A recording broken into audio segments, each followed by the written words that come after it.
Welcome to another episode of Behind the Dreamers. I'm Jennifer Loading, and we are talking to the achievers, the creators, the magic makers, and the dreamers. These are our friends. These are your friends, and they are living the extraordinary. Well, I'm so excited about my guest today. This is going to be so much fun. He is a national motocross champion. He's been racing since he was 8 years old. He's won numerous state and national championships. And I think what's interesting about him is that he started his first business at the age of 15. So I am kind of excited to hear what he's doing, how this got going, and learn about what he's got here. So before we do that, I do need to do a quick shout out to our sponsors. So today's episode is brought to you by Walt Mills Photography. If you are a creator needing post-production, consultation, or promotion, Walt is your guy. Whether short films, YouTube films, photography work, or a new headshot, Walt can help you find a solution to match your needs. To learn more about him and his work, you want to go to photosbywalt.com. All right, this is going to be fun. Logan Lessar, he's a national motocross racer, a business owner, and an online coach. Through endless adversity and countless losses, he's learned to push through the tough times and develop a never quit mindset, which led to numerous championships in motocross and continuous pursuits of success with his businesses. Now he helps people develop an unbreakable mindset and become the best version of themselves physically and mentally, to eliminate their vices, push through their limiting beliefs, and dominate anything they would like to pursue. So Logan, welcome to the show. I'm excited to have you here. Thanks, Jennifer. I've been looking forward to it. Thanks for having me. Yeah, this is going to be a lot of fun. So Definitely. Cool stuff you got going on here. I love it. It's funny. I bring a lot of people on this show, and I've had everybody from Olympic runners to I've had an Evel Knievel guy on here before. I've had musicians, and so I've had military people, and so I always love getting you guys on here that have done some incredible things, because I think it's really fun to get into the mindset of what it's like to be in these in these different pursuits, but then transfer those skills over to the business world. So I'm excited to have you here and to chat with you today. So let's start this thing off. Tell us a little bit about what it is that you are doing. Yeah. So obviously I've raced basically my whole life. Like, that has been my whole life up until honestly just a few years ago. Like, this year was the first year that I completely transferred away from the racing world into just going all in on business. The last couple of years I've been focusing both on business while continuing my racing career, and competed at some of the top nationals in the country these last couple of years. And then this year has been the first year that I just decided, you know what, I'm going to go all in on business, because I don't know, I'd been racing for so long, and I had just really, really started to like business and like kind of pursuing that and growing it, that when I was at the races, I would find myself constantly thinking about working and business and everything. So I decided that this year I would prefer to end the year having worked on my business and trying to grow that as much as possible, versus looking back and having raced and wanted to instead have grown the business further, if that makes sense. But no, I've been right now I've just been focused on basically my agency, which is kind of like my side thing now. That's what I've been doing for the last couple of years, and then mainly just focusing on building my personal brand, getting on really cool podcasts like this, and helping people, like you mentioned, with the coaching side. Yeah, it's interesting that you say all this, and I think there are different seasons that we go through in our lives, right? Yeah, like exactly. I've had kids that played sports, and I know that that's completely different. But I do think these are all pursuits that we pursue, right? And my daughter played select soccer for a long time, and you probably know how select soccer is. It's extremely competitive, and as you move up, it becomes more and more competitive. And one day she came in her, I guess it was her freshman year of high school, she decided that, after she, like you, had done it for many years, she started when she was like 4, and that's all we had seen her do was soccer. And then she comes in at, 15 years old, and she's like, I just don't want to do this anymore. Like, I want to do something different. And then she went into cross country and track and became a really good runner and got a scholarship to go run. And so That's awesome. I think we have these different seasons in our lives where we have shifts and changes. But I do think having done what you've done there, it's great skills that carry over into what you're doing now, because you learn, the work ethic and the persistence and the tenacity, and you learn how to lose and get back up. Right. And 100%. business is like that. Yeah, no, Everything, motocross was the biggest learning tool that I've ever had in my life thus far. Like, I learned so much. I learned everything from motocross, from, like you said, learning to lose, learning to win, pursuing, pushing through adversity, all kinds of things, and also building that no quit mentality, which I can genuinely thank my parents for that big time, because that was something they pushed on me, was that you don't quit, like, never. Because believe me, there was a lot of times where I wanted to, and I wanted to throw in the towel. And what was funny is when I was like way younger racing, they would tell me like, no, we don't quit. Like, you're going out there. Whereas as I grew older, they would leave the decision up to me, except they did it in a very, I don't know, tedious way, I guess, where they would kind of be like, it's up to you. If you want to throw in the towel, like, that's fine. Like, you can be done. But they would do it in a way where I was like, God damn it. Well, now I can't, because I'll feel bad about it. So it was kind of funny, but it just instilled that no quit mentality. And it made me learn that regardless of whether or not I wanted to go out there and race and do the race, actually going out and doing it, even when I didn't want to, afterwards, that's where I learned, and I was like, man, I'm glad I did that. Like, I am so glad I did that. And the earliest time I can remember was I was on like, I think 65cc size bike. So I was really little. I was probably like 10 years old, 11 years old at the time, maybe slightly older. But it was here in Lakewood, Colorado, and it absolutely downpoured, like just crazy, crazy rain. And like the main track was actually so rained out that because of the size bike I was on, we couldn't even race on that. So they switched our race over to the like little just mini bike track, which that one's just to kind of mess around on. But that was the only way that we could like do a race. Well, I wasn't there to qualify. I was actually there just to have a good time. My buddies were there to qualify for like this big race that was coming up. So I was just there to have fun. And I genuinely was like, I don't want to go out there. It's a mud pit. Like, I don't want to go out and race. And my parents were the ones who pushed me, and they were like, no, you need to go out there. You need to go race with your buddies. You'll look back years from now and be able to say that you're glad you went out there. You're glad that you did it and everything. And now I can actually look back and be like, man, I'm glad I went out there. And it was just a mud fest. But afterwards, like me, my buddies, we were all just drenched in mud, soaking wet. But no, it's cool to look back at those times and also be like, it builds that confidence, and it just builds that no quit mentality where it's like, I don't feel like doing it, but I'm going to do it anyway. Yeah. I'm listening to you, and I think, what your parents did, being a parent myself and having kids that have done sports and stuff, it's almost like they figured this out. Like they instilled the discipline you in the beginning, and then you kind of got the discipline. And so they didn't have to tell you to do it anymore. It became more of, if I don't do it now, I'm going to be the quitter because I'm not doing it. Right. And that's what you want, and that's kind of, like with my kids, I always sort of had that same mentality too. It's like, we're going to start something, we're going to see it through. And there was there were things that they did do. Like I had one daughter that, all of them went into karate. One became a black belt. The middle one got to brown belt and decided, because we had to start making decisions on what we wanted to pursue. But we always had that kind of mindset that if you're going to do something, you need to see it through. You need to at least give it your all. And if you absolutely don't like it at some point, then we can have a conversation. But we're not going to put the money into this and go into it. You're going to just be, today's a bad day. I can't find my shoe. I'm not showing up.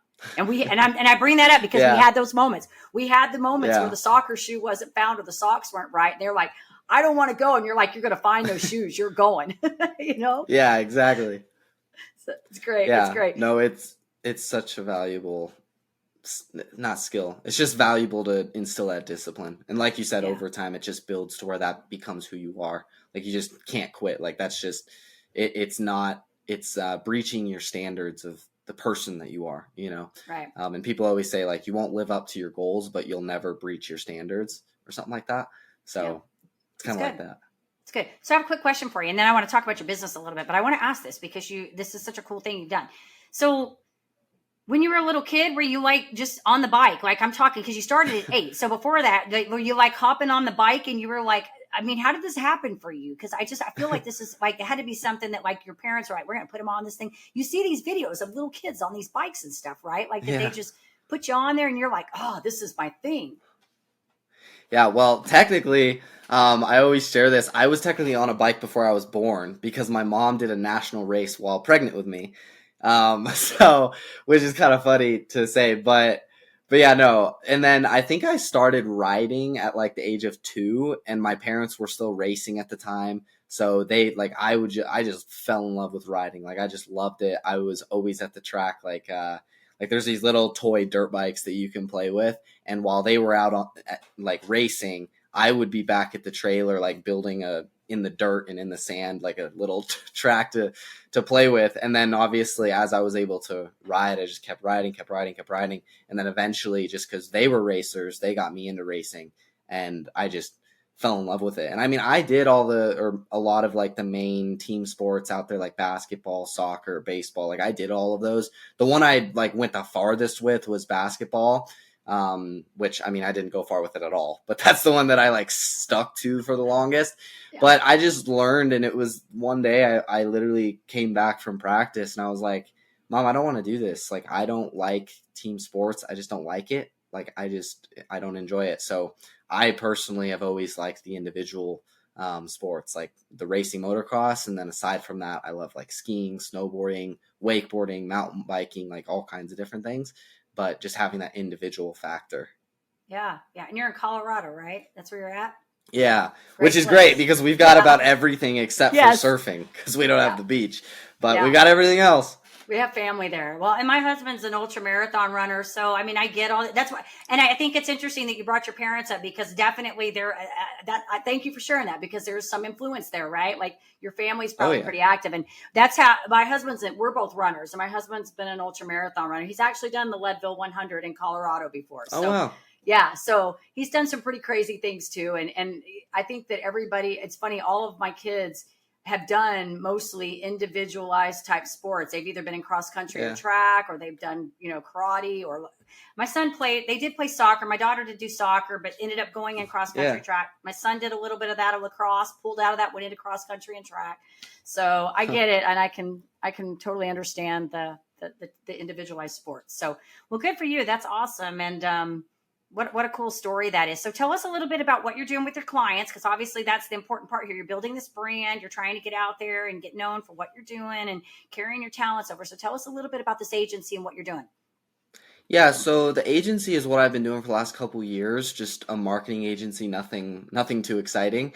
But that's what I've done the last couple years. That's what I ended up going to South Africa. I lived there like few months out of the year, or actually quite a bit throughout the year. So I just chased the summers, but that's what drug me out there because of my business partner living there. So the agency has been like my life the last few years, and I've learned a lot from that. And then more recently, I've transitioned into building a personal brand and kind of looking to go into kind of the coaching and that type of space, specifically because of the effect that mindset mainly has had. I think I say fitness as well because I don't think that you can have a strong mindset, confidence, anything like that unless you are in good physical shape. I think that's the foundation of everything. At least I know that from experience. And yeah, I mean, from racing, that's where like mindset, because everybody talks about mindset, but one thing is that even for me, I thought it was like this cheesy thing in the past. I was like, really, mindset? Like, come on, like stop talking about that. Right. But that totally shifted for me because it was literally a light switch that happened at a race like 2 years ago. And it made me realize, holy crap, like when you actually can control your mindset, which you can, the fact that you can do that and the effect it actually has is unbelievable. And then obviously mindset is huge with sports, which I can't remember who it was, but it was an Olympic swimmer who I just saw the quote that she said with this, and it totally hit me, which was, once you get to a certain level, everybody's talented. Everybody knows what they're doing. Everybody's been coached by the best coaches. Everybody's training all the time. So when you get to that level, maybe 10 to 20% of it is your talent and what you know. The other 80 to 90% is how you show up mentally to the event, which I was like, that is so factual. Like, I know that is so factual. So that's kind of what I've been going off of. And then in the business side of things, I also had to face so much mentally, and I've just learned so much that has genuinely helped me a lot. And just had to go through a lot of different stages of adversity. And then when I first went to Cape Town, I went through a very short, not a very crazy stage, but a definitely short and impactful stage of feeling kind of depressed. So I had to push through that and learn how to, first of all, learn why that happened and then how to prevent that from happening again. And just going through all of those things, I ended up helping quite a few people in my family, specifically both my parents, especially more recently on the fitness side of things. And then also I helped my brother, which yesterday, yesterday he won the biggest national championship in motocross in the entire country and arguably the world, which I am so ecstatic about because that is just unbelievable. I've placed top 10 there a few times, but he actually won it yesterday, which I'm literally blown away. So super pumped for him on that. But no, I've talked with him quite a bit in terms of like the mindset side of things, which I think has helped him quite a bit. So I've just seen the effect that mindset and fitness can have on me, on the people around me, as well as some of my buddies who went through some pretty deep stages of depression, and I kind of helped them through that. So that kind of just had me fall in love with the idea of helping people, as cheesy as that sounds, but didn't start that way. So yeah, no, I've been really enjoying that side of things.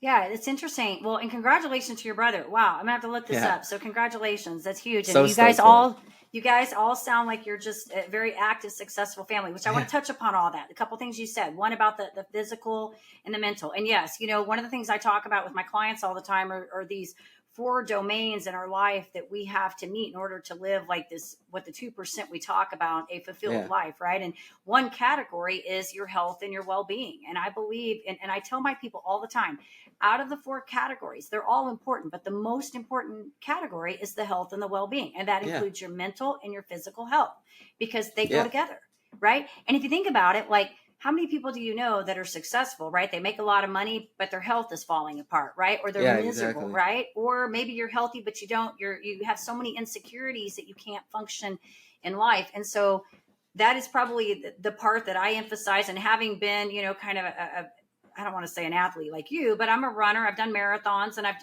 I'm physically active.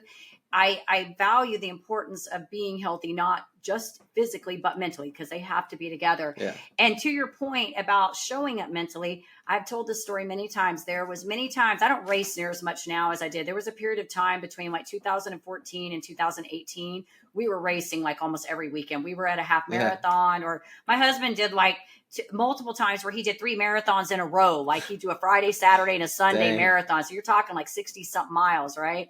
Was it 20? Yeah, 60 something miles, and we would talk about how we would show up for like a marathon and be game on, like ready to go, and then show up the next day for a 5K. And we're like, I can't do it. Like I just can't physically do it. Right. Because it all starts here. Right. Yep. It's what you think you can. And if you think you can't, you can't.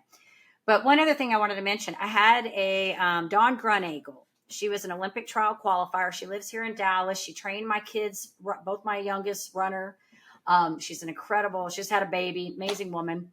But I interviewed her when I first started my first podcast before the pandemic hit. And I remember interviewing her and asking her, like, what do you do when you get to the starting line and everybody is awesome? Like you're talking Olympic trial qualifiers here, everybody. And she said, I just focus and I rely on my tool belt. I rely on what I know because I've trained every day, and I just rely on that. And it was such a neat thing when she said that. Like, I haven't forgotten. I always remember things people tell me. And so that was one of the things I remembered about her saying that, because you're right. Like you said, when you show up and everybody's good, and you really have to get focused on what you're trying to do and stay in your lane, right? You can't focus on everybody else. It has to be what you know that you can do, Yeah, exactly. I'm actually really proud of my brother for doing this, because it goes to that, which I didn't even tell him to do this, but he, like a month leading up to this race, he actually decided to complete. And my brother's young; he's 5 years younger than me. He's 14,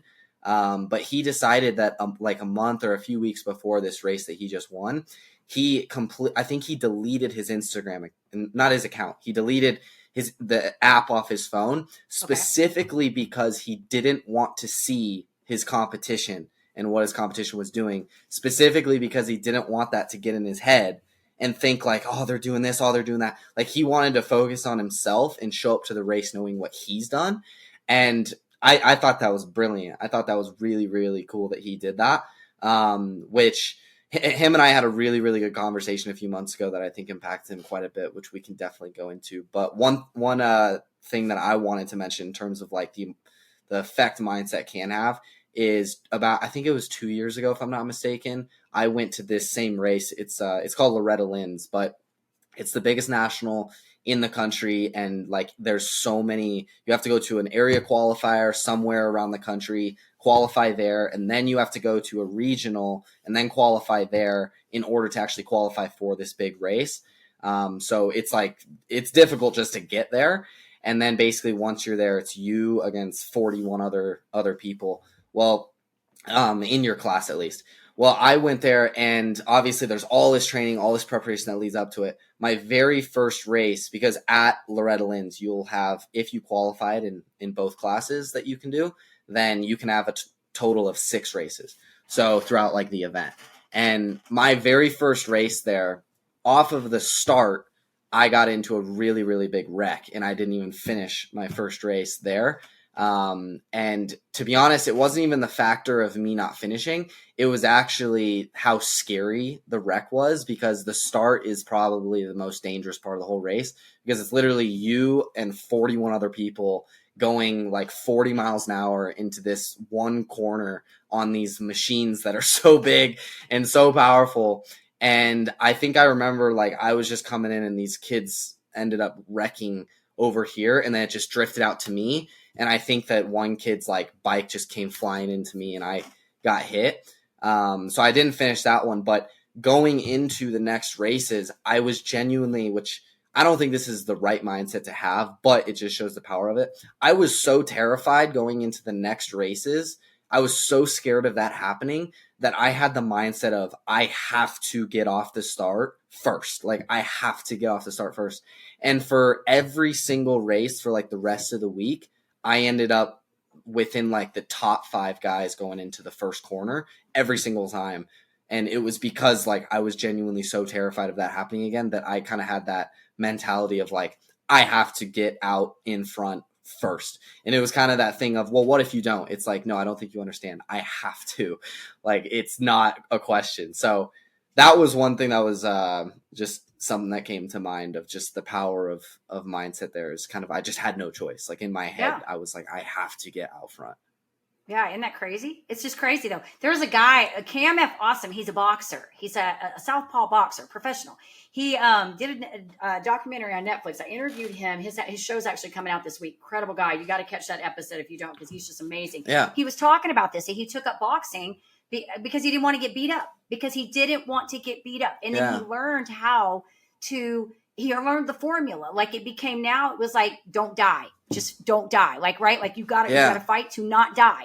And so the mind is powerful. You'll have to listen to that episode, by the way, because he explains it way better than I am. But that was his whole mentality, was it went from this thing to this thing. And I think a lot of, athletes and people that are trying to do things like that, they get something, whether they're fixating, I either got to get out there first, or I got to prevent this, or whatever that is, right? The mind is a powerful thing. Yeah. And I think it's the same way in business too, because if you think about it, we do the same thing. We got to make money, right? Like the goal is not to get bankrupt. It's to survive the business, right? It's to get the business and make it run. So I love it. I did want to ask you, because I looked at some of your stuff, and kudos to your brother for doing that. Let me backtrack. Kudos for your brother for taking that off, because I just went through a mentor program. I've been working with this mentor for 2 years. Incredible guy. He's originally from, I think, Sweden. I can't remember, or Scotland. Scotland. Anyways, there was a, I don't know if he was a wrestler or what he was, but he kind of did the same thing, where maybe he was a bodybuilder. He was a bodybuilder. He would not have any social media preference at all, like none. But when he would show up to perform, his stuff would sell out, because nobody would see him all year long while he was training. And he did that because he didn't want to know what anybody was out there doing. Like, right. Like he just stayed in his lane, focused on his work. He showed up top notch. And so when he showed up, his shows would sell out. They wanted to see this guy, And so I think there's something to be said about that too. In that when you're doing that, you're, because when we tend to look at other people, we get so focused on what they're doing, and then we start getting insecurities, right? Because we're looking at what they're doing. Can I do that? Am I going to be able to match up? And when we just shut that down, it forces us to, we don't know, just to stay in our lane and focus on ourselves and do what we got to do to win. So Yeah, exactly. That's one of the things I've struggled with for the longest time. And I still catch myself because social media is so bad about that, is the whole comparison thing. Because especially even, I mean, people's lives on social media most of the time looks way better than it right. actually is. And especially in the business world, like when that algorithm on social media realizes that you're trying to grow a business and make money, then all you see is all of these posts of these people and these young guys and all these people who are traveling the world and with the supercars and doing all these things. And it's like, here's Yes. how I made blah, blah, blah. And most of it is total BS, just trying to live the lifestyle, you know, but Right. it still gets in your head and makes you feel less than instead of just focusing on yourself. So that's one thing that I even make sure to catch myself on. And it's one thing that's tricky about building the personal brand lately is that like previously I would delete Instagram off of my phone while I was working on like my agency and stuff. And it would be the most like peaceful thing ever. And I wouldn't have Sure. any of that. Whereas now I'm like forced to have it because I have to post, I have to build the brand. So I have to catch myself and be like, okay, we're only on there for like posting our own stuff and replying to people's messages or whatever it is, but we're not consuming, like no consuming Yes. other people's things. And it's tricky. It's not easy to do because I mean the apps are just designed to obviously get you in there scrolling. But no, it plays a huge role on the mind for sure when you're seeing all that stuff. So I Yeah. definitely hats off to my brother for doing that because I think that was really smart. Yeah, social media is I feel like I feel the same way about it. It's like there's some days because I do these podcasts, so I have to be out in the present all the Yeah, time, you know. And what's funny about that is like on my personal Facebook page, I don't even really I'll get in there for a minute just to scroll to see if there's any notifications and look at a few things, and then I yeah, get out. Like I have such a love hate with social media. It's like I'm in it all the time because I have to be in there, but I just get in yeah, there to do what I got to do, and then I get out of it because it makes me crazy. And you're right. There's so much of stuff out there that it's like you don't know what all is real and what isn't, and who to follow. And so, but I do want to bring up because I did look at some of your stuff, and I want to tell you, you know, I mentioned this even to my kids. I was talking about you the other day. A lot of your messaging that you're sending to young people, which I think is impressive because there is so much stuff out there, so much that kids are, you know, with today. I think there's so much out there for them to see and hear and yeah, do, right? And so I love what you're doing as far as, you know, like I even saw something on the vaping thing. I saw one of your messages on that, yeah. and I was like, thank you for putting that stuff out there because so many kids now are doing that, and it's just Yeah. not a good thing to get, you know, into. I I don't could want to talk get about into that all all that, day. but thank Yeah, you I could for talk what about you're that all doing. day. Yeah, yeah. So Yeah, thank you for doing that, and I think you're a great role model for young people your appreciate it. age, you know, and putting that out there for them. Yeah. Yeah, no, I must say I could thank the motocross world for kind of making sure to keep me away from all of those things because I don't know, there just wasn't that, you know, like my Right. friend group and my group of people, there just isn't that in the motocross world. There obviously Sure. is, like there's people who do those things and stuff, but when you're competing at that national level, and I mean, I trained, especially during COVID, we literally lived at training facilities throughout the country, which that's what my brother does now is he lives in either Oklahoma or Florida, basically at these training facilities, training every single day. And I mean, it is an insane routine that he's following and stuff. So there isn't room for that. So I was never introduced to it, but I have seen it, and I've just always my perspective on it has always been if I don't see a legitimate reason for doing something, then I'm not going to do it. And if it's Yeah. not going to benefit me, then I'm not going to do it.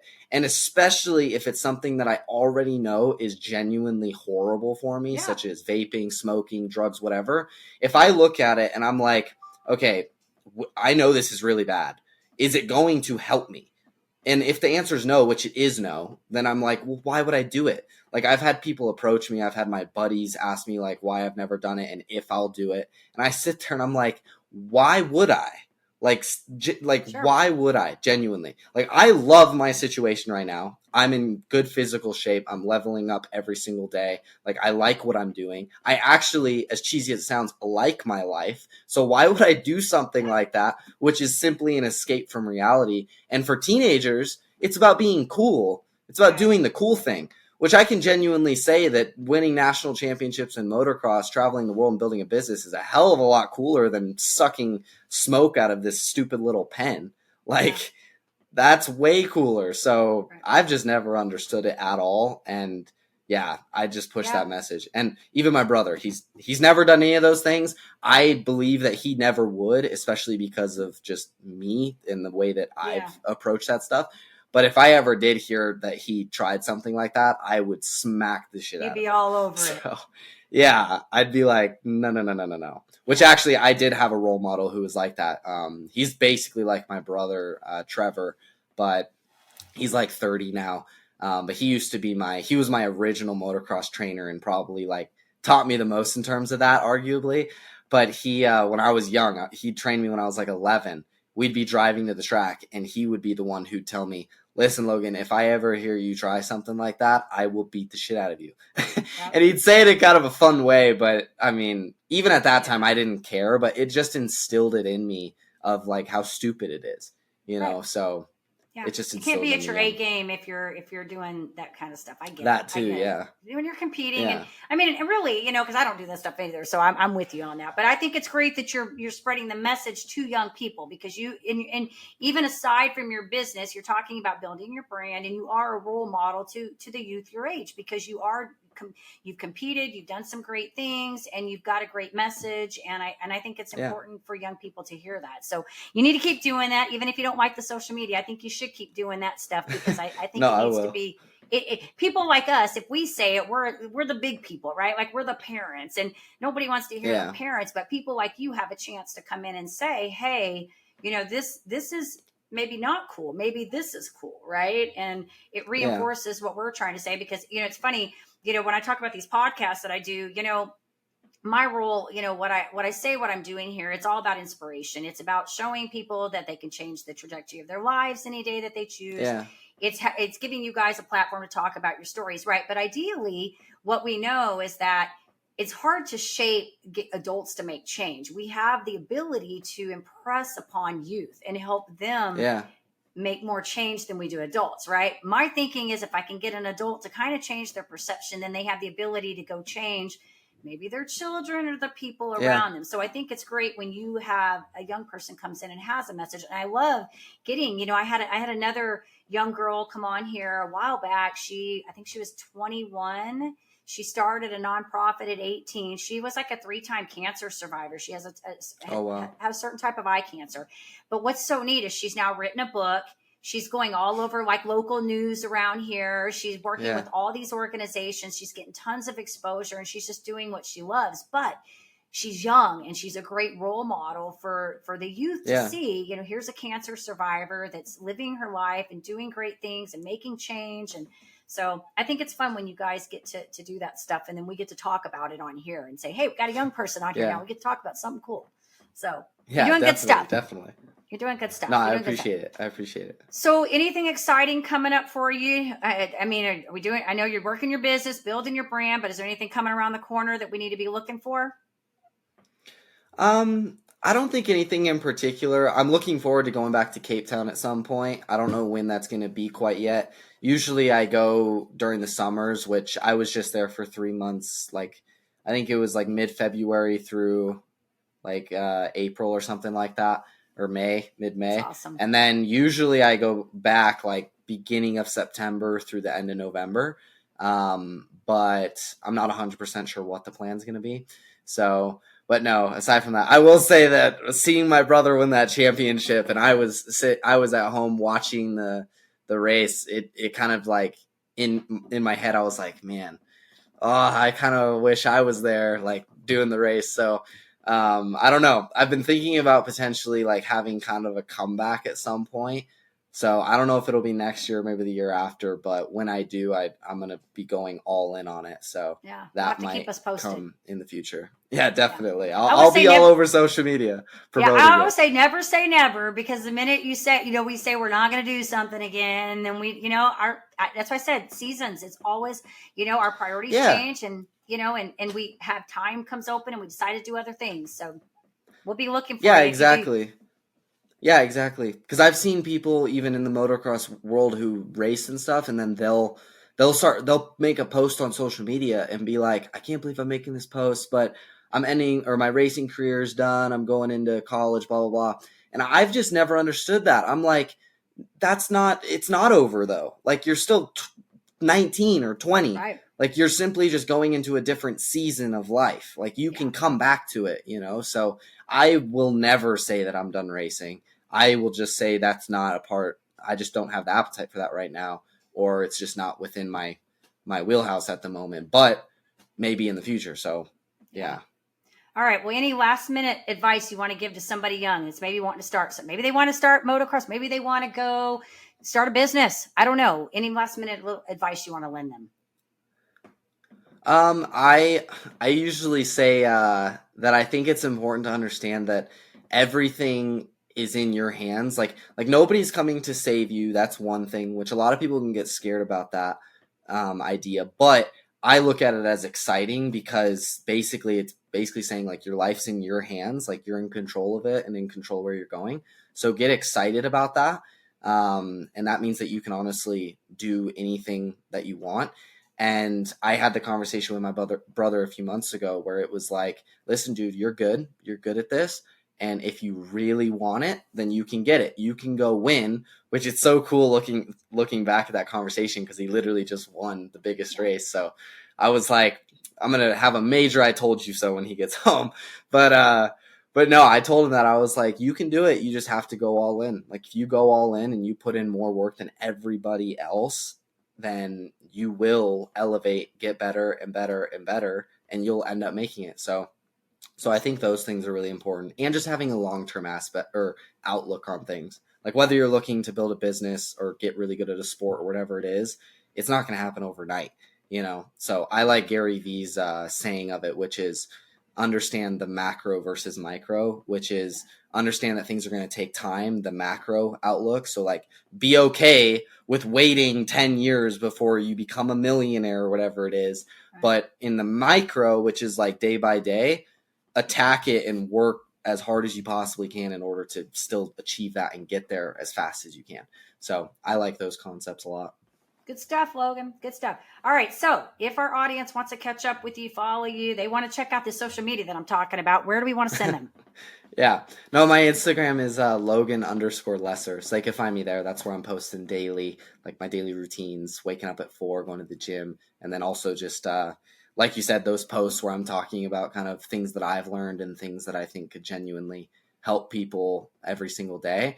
And then if they want to reach out to me, they can reach out to me there as well, join the program, or if they just have a question, they can reach out. So no, my Instagram's the best place. Okay, good stuff. We'll make sure when this gets put together and all ready to go, we'll get you tagged. And I'm going to follow you so I can keep up with you. So you'll see it's my name. You'll see an invite from me. So this has been good stuff. Sweet. I want to congratulate you on all your success. Congratulations to your brother. You guys sound like an awesome family. You're active. I love it. I think it's great. Leading by example, which is what we want. Yeah. And keep us posted if you decide to get back into the writing part too, so we can follow you and make some notes somewhere. For sure. You. So definitely. Thanks for having me on. Yeah, absolutely. All right. And to our audience, of course, if you enjoy our show, please go check us out over on Apple. Give us a rating over there. You can check us out on YouTube. Hit that subscribe button so we can keep sharing all these incredible stories. And as I always say, in order to live the extraordinary, you must start. And every start begins with a decision. You guys take care. Be safe. Be kind to one another. We will see you next time.